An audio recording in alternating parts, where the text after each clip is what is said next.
क्या कमियां रह गई भूतकाल में? इन कमियों को वर्तमान और भविष्य में दोबारा ना दोहराया जाए, इसलिए भूतकाल एक सबक के तौर पर हम अपनाते हैं। हम इसलिए भूतकाल की तरफ देखते हैं ताकि हमारा भविष्य और वर्तमान पिछली की गई गलतियों से सबक लेकर आगे ना दोहराए। मगर भारत में इतिहास को कमियों के तौर पर नहीं बल्कि एक बहादुरी की तरह पेश किया जाता है। इतिहास के तथ्यों के साथ छेड़खानी की जाती है और इन्हीं सब कारणों से इतिहास का विषय विवादों से घिरा रहता है। 100 साल पहले केरल के मालाबार तट पर एक विद्रोह शुरू हुआ था। इस विद्रोह को एक पक्ष द्वारा राष्ट्रीय आंदोलन कहा जाता है तो दूसरा पक्ष मुस्लिम दंगा कहकर या मुस्लिम जिहाद कहता है। यानी विद्रोह के भी पक्ष हो गए, दो तरह के पक्ष हो गए, एक ही विषय के इतने सारे विश्लेषण हो गए। यह सिर्फ केवल और केवल इतिहास जैसे विषय में ही संभव है। मोपिलास 1921 का विद्रोह। पहले यह शब्द जान लेते हैं कि मोपिला शब्द है क्या। यह उन लोगों के लिए इस्तेमाल किया जाता है यह शब्द जो मलयाली भाषा बोलते हैं और नॉर्थ केरल के मालाबार तट पर रहते हैं। साल 1921 तक मोपला ने मालाबार में सबसे बड़े और सबसे तेजी से बढ़ते समुदाय का गठन किया था। मालाबार की 1 मिलियन यानी 10 लाख की कुल आबादी में मोपला 32% के साथ साउथ मालाबार क्षेत्र में रहते थे। अगर हम इसका इतिहास देखें तो 16वीं शताब्दी में जब पुर्तगाली व्यापारी जो थे मालाबार तट पर पहुंचे तो पुर्तगालियों ने देखा कि मोपिला एक व्यापारिक समुदाय है जो शहरों में रहते हैं और वहां की हिंदू आबादी से काफी ज्यादा अलग हैं। लगातार पुर्तगाली अपनी कमर्शियल पावर को बढ़ाते गए, उद्योग धंधों को बढ़ाते गए और मोपिलास ने खुद को पुर्तगालियों का एक तरह से कॉम्पिटिटर समझा और वह नए आर्थिक अवसरों की तलाश में तेजी से देश के अन्य भागों के अंदर, अंदरूनी भागों के अंदर बढ़ते चले गए।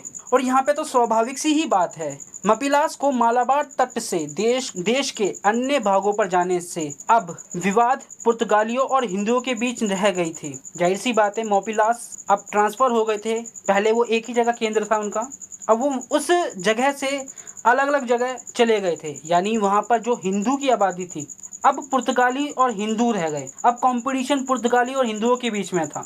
तो यहाँ पे ये चीजें हुई। यह विवाद हिंदू आबादी और पुर्तगालियों के बीच धार्मिक पहचान को लेकर हुआ था। अब ये विद्रोह क्या है? मोपला विद्रोह आखिर है क्या? मुस्लिम धर्मगुरुओं के भाषणों और अंग्रेजों को लेकर मोपिलास के अंदर जो घृणा थी, यह सब एक हिंसक विद्रोह के रूप में बदल गया और हिंदू जमींदारों और अंग्रेजों दोनों के खिलाफ हिंसा की गई। कुछ लोग इसको धार्मिक कट्टरता के साथ कहते हैं, कुछ लोग अंग्रेजों के खिलाफ संघर्ष के उदाहरण के तौर पर पेश करते हैं। इस मामले पर व्यापक सहमति से एक जानकारी तो मिलती ही है कि राजनीतिक शक्ति के खिलाफ संघर्ष के रूप में शुरू हुआ था यह विद्रोह, जो कि बाद में यह सांप्रदायिक रंग ले चुका था। अधिकतर 10,000 से अधिक हिंदुओं की सामूहिक हत्याएं, महिलाओं के साथ बलात्कार, जबरन धर्म परिवर्तन, लगभग 300 मंदिरों को तोड़ा गया, करोड़ों की संपत्ति की लूटपाट हो गई और हिंदुओं के घर जलाए गए। अधिकतर जमींदार नमूदिरी ब्राह्मण थे और काश्तकार मोपिला मुसलमान थे। अब जान लेते हैं कि विद्रोह के क्या कारण थे। असहयोग और खिलाफत आंदोलन। विद्रोह का कारण 1920 में कांग्रेस द्वारा खिलाफत आंदोलन के साथ शुरू किए गए असहयोग आंदोलन था। खिलाफत आंदोलन के साथ मुस्लिम लोगों की जो थी भावनाएं जुड़ी हुई थी, क्योंकि यह विषय टर्की से जुड़ा हुआ था और वहाँ के जो खलीफा थे वो मुस्लिम जगत के लिए, मुस्लिम समुदाय के लिए एक धर्मगुरु की तरह से जाने जाते थे और खिलाफत आंदोलन भी इसी को लेकर हुआ था। तो खिलाफत आंदोलन के साथ मुस्लिम लोगों की भावनाएं तो जुड़ी हुई थी और खिलाफत आंदोलन 1920 में कांग्रेस द्वारा असहयोग आंदोलन के साथ शुरू किया जाता है और मुस्लिम मोपिलास को प्रभावित करता है अंग्रेजों के खिलाफ। अब इसमें नए काश्तकार कानून भी थे जो कहीं ना कहीं विद्रोह के कारण बनते हैं। 1799 में चौथा एंग्लो मैसूर युद्ध होता है। टीपू सुल्तान की मौत हो जाती है। उसके बाद मालाबार यानी मदरसा प्रेसिडेंसी के हिस्से के रूप में ब्रिटिश अधिकार क्षेत्र में आ जाता है। यानी जो मालाबार तट है केरल के पास, ठीक है, केरल में ही वह क्षेत्र जो है मद्रास प्रेसिडेंसी के हिस्से में आ जाता है और मद्रास प्रेसिडेंसी जो थी ब्रिटिश के अधिकार क्षेत्र में थी। अंग्रेजों ने नए काश्तकारी कानून लाए। यह कानून जमींदारों के नाम से ही जाने जाते थे और जमींदारों के हितों में थे ही। नया काश्तकारी कानून पहले की तुलना में किसानों के लिए बहुत ज़्यादा शोषणकारी था। नए कानूनों ने किसानों को भूमि के सभी जो गारंटी दी गई थी उनके वह अधिकारों से अलग कर दिया जाता है। भूमि से संबंधित जितनी गारंटियां दी गई थी किसानों को, उन सभी गारंटी से किसानों को अलग कर दिया जाता है। इस मोपला विद्रोह का समर्थन जो है, शुरुआत में तो आंदोलन को जो है महात्मा गांधी और भारतीय राष्ट्रीय नेताओं का समर्थन मिला था। लेकिन जैसे ही यह विद्रोह एक हिंसक विद्रोह के रूप में तब्दील हो जाता है, तो गांधी जी और राष्ट्रवादी नेता इस मोपला विद्रोह से अपने आप को अलग कर लेते हैं। अब हम पढ़ेंगे विद्रोह का पतन। 1921 में अंग्रेजों ने विद्रोह को कुचल दिया और दंगा रोकने के लिए विशेष बटालियन मालाबार स्पेशल फोर्स का गठन किया गया। अब हम यहाँ पे एक और चीज़ जानते हैं, वैगन त्रासदी या बेलार ट्रेन त्रासदी भारत के केरल राज्य के मालाबार क्षेत्र में 10 नवंबर 1961 को तकरीबन 60 कैदियों की मौत हो जाती है। 60 कैदियों की मौत हो जाती है। मलप्पुरम जिले के अलग अलग हिस्सों में अंग्रेजों के खिलाफ मोपला विद्रोह के बाद इन कैदियों को हिरासत में ले लिया गया था। और वैगन त्रासदी के ऊपर काफ़ी ज़्यादा पिक्चर भी बनाई गई हैं साउथ के अंदर, ठीक है, और ये एक तरह से विवाद का भी एक हिस्सा रहा है। अब हम यहाँ पे जान लेते हैं इंटरेस्टेड फैक्ट। जब यह आंदोलन 1921 के नॉन कोऑपरेशन आंदोलन के साथ जुड़ता है तो यह दक्षिण भारत का एक राष्ट्रवादी आंदोलन भी बन जाता है। 18 अगस्त 1920 का समय था जब महात्मा गांधी और खिलाफत के नेता शौकत अली के साथ मालाबार तट, जो कि असहयोग और खिलाफत आंदोलन के लिए जागरूक करने आए थे। महात्मा गांधी जी ने हिंदुओं से कालीकट में 20,000 की भीड़ के सामने बोलते हुए कहा कि खिलाफत के मामले में न्याय के लिए भारत के मुस्लिम असहयोग का समर्थन दे, तो हिंदुओं का भी दर्ज बनता है कि वह अपने मुस्लिम भाइयों का साथ दें, उनका सहयोग करें। गांधी जी के इतने भर कहने से ही मालाबार में खिलाफत कमेटी बन जाती है और इसके बाद वो काफ़ी एक्टिव हो गई। अभी हाल ही में भारतीय जनता पार्टी के सांसद राम कुमार माधव ने इस विद्रोह के ऊपर बात कही थी और यह कहा कि यह आंदोलन कृषक आंदोलन नहीं था, बल्कि यह भारत में एक प्रकार का तालिबानी प्रयोग था। और उनकी पार्टी का हमेशा से ही यह कहना रहा है, मोपला दंगा हिंदुओं के खिलाफ संगठित अपराध था जिसमें लगभग 10,000 हिंदुओं की मृत्यु हो गई थी। ऐसे में इस दंगे को राष्ट्रीय आंदोलन से जोड़कर दिखाना वामपंथी इतिहास का एक प्रोपोगेंडा रहा है। बीजेपी की इन्हीं बातों की जांच पड़ताल के लिए अंबेडकर साहब की बुक पाकिस्तान और द पार्टीशन ऑफ इंडिया में लिखा है कि मोपला दंगा जो है 2 मुस्लिम संगठनों ने किया था। इन संगठनों के नाम है खुद्दम ए काबा, जिसका अर्थ है मक्का के सेवक, और दूसरा जो संगठन है सेंट्रल खिलाफत कमेटी। इन्होंने लिखा है कि दंगाइयों ने मुस्लिमों को यह कहकर भड़काना शुरू किया कि अंग्रेजों का राज दारुल हर्ब, इसका मतलब यह है कि ऐसी जमीन जहां पर अल्लाह की इबादत ना हो,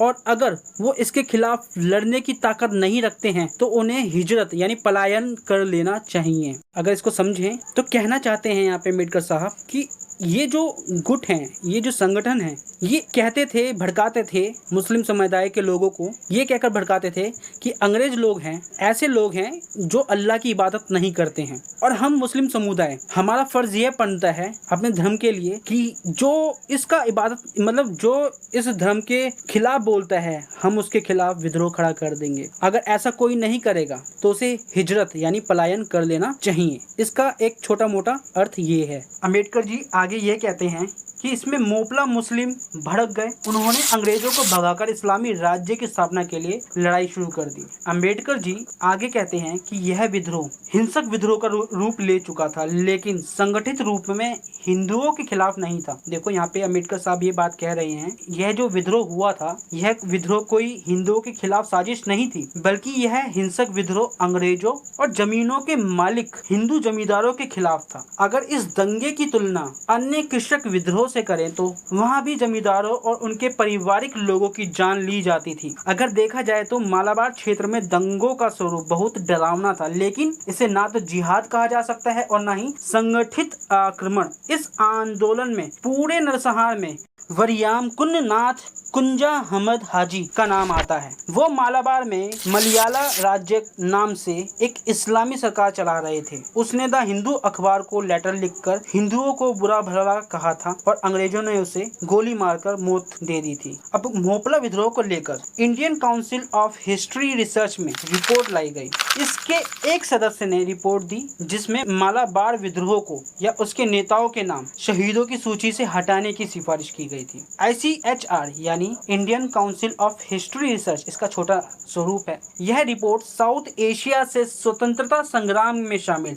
नेता जिनका शहीदों के रूप में शामिल किया गया है उसकी जांच पड़ताल से संबंधित थी। रिपोर्ट में अली मुसलियार, वरियाम कुन्ननाथ कुंज अहमद हाजी जिसमें हाजी समेत 387 विद्रोही थे जिसमें से लगभग 10 हिंदू भी शामिल थे तथा वैगन त्रासदी में शहीद नेताओं के नाम शहीदों की सूची से हटाने की मांग की गई थी। ट्रस्टेड फैक्ट है यहाँ पर यह ध्यान देने वाली बात है कि साल 2019 में प्रधानमंत्री मोदी द्वारा शहीदों की सूची से संबंधित एक पुस्तक शहीदों का शब्दकोश भारत का स्वतंत्रता संग्राम वर्ष 1857 से 1947 प्रकाशित की थी। इस शब्दकोश में मोपला विद्रोह में शामिल नेताओं को भी स्वतंत्रता सेनानी की शहीद की सूची में शामिल किया गया था। यानी जो मोपला विद्रोह में मारे गए जो भी सेनानी थे उनको शहीदों की सूची में डाला गया था। ये खुद PM मोदी जी की बुक में प्रकाशित है, लिखा हुआ है ऐसा। अब ये वैगनर ट्रेजेडी है क्या? यह ब्रिटिश सरकार द्वारा भारतीयों के खिलाफ अपनाई गई दमनकारी घटनाओं में से एक प्रमुख घटना थी।